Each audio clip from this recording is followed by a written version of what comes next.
Welcome to the Samira Space. I'm Samira and I'm joined today with Dr. Jamila Yaro. It's nice to have you. So today we're going to be diving into conversations around leadership, policy, community impact, and the journey of making a difference in politics. Mrs. Jamila will be exploring ideas and she'll be sharing her vision for a better future and a better Nigeria. Mrs. Jamila Yaro is a medical esthetician and the founder of the Northern Women Foundation, a foundation for community outreach, and she's passionate about youth's involvement in politics. She's also a national woman leader of the African Democratic Youth Congress, ADYC, and she hails from Kaduna, Zaria. Welcome to the show. Thank you. So how are you? So why politics, Mrs. Jamila? Why did you choose politics? I was inspired to join politics because of the passion I have for helping people. The realities around me, the hardships, and the growing challenges push me to act. I don't want my children to grow and thrive on this broken system we are in now. Yes.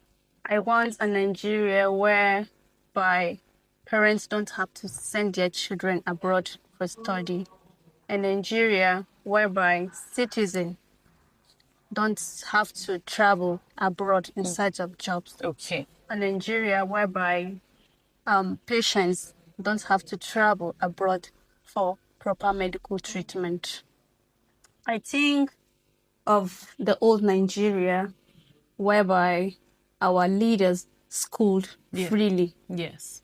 Education wasn't free alone. It came with feeding and study tools. So if they enjoyed that opportunities, why are we not enjoying the same? Right. Exactly. Right. So looking at the recent by-election results, what can you say about the will of the people? Honestly, the by-election result was a painful reminder of a broken system we are in, because the whole system was tainted by vote buying, manipulation, which silenced the will of the people. So vote buying, where would you say this vote buying was conducted? Like, do you have any particular states or? It's all about the news. Several places. And from my own place, that's Kaduna. Yeah, I'm an eyewitness. Yes. Yeah. To this vote buying. So what do you think we can do different? What advice do you have for fellow Nigerians that are into this vote buying and those that, they collect money from these politicians? What can you say about this? How can we change this particular? What can I add to this? I want to let the youth or the younger ones to know that this vote buying they are doing is they are silencing other people's voice. Yes. And they are bringing in corrupt leaders in power. Yes. Which injustice will keep continuing. Yeah. So that needs to change, honestly. That needs to change. Mrs. Jamila, in your view, what is the most pressing challenge facing Nigeria today? And why do you see it as the biggest obstacle to progress? The biggest problem of Nigeria is injustice. Injustice in governance, injustice in opportunities, and injustice in the way resources are shared. And if this injustice continue, it will keep fueling corruption, insecurity, and hunger. So this injustice, who is it caused by? Who causes this injustice that you're talking about? Is it the government? The leaders. The leaders? Yes. Okay, so what can be done different to tackle this injustice? What can these leaders do differently? Well, I'm not going to engage leaders in this. I'm calling out youths again because they have their future in their hands. Yes. They have to act and they have to be wise. They have to join the system. Yes. Because I believe when they are in the system, they can tackle the issues.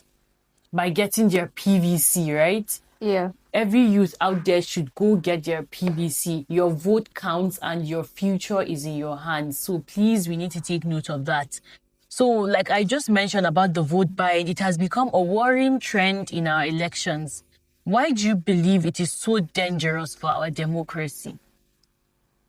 Vote buying is the fastest way that destroy our democracy because it's silence the voice of the people Yes. and put in corrupt leaders into a power. And if care is not taken, the next generation or our children will inherit this kind of system whereby broken system whereby leadership is for sale, not for integrity. Yes, absolutely, absolutely. So many Nigerians say the youths hold the key to our nation's future. Do you believe that? Absolutely. How? Because the strength of Nigeria lies in its youths. Okay. And this change will not happen when youths. This change will not happen when the youth refuse to participate in the system. Yes. And it will still not happen when the youths or the younger ones keep selling their votes. And if we did not tackle this issue, this culture of corruption will be inherited by our children. Yes, absolutely. So, a lot of Nigerians are also disheartened by the hardship in the system. What is your message to them, and how do you give them hope?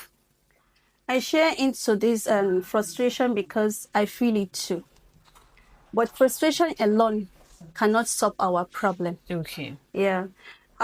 We have to turn that pain into action.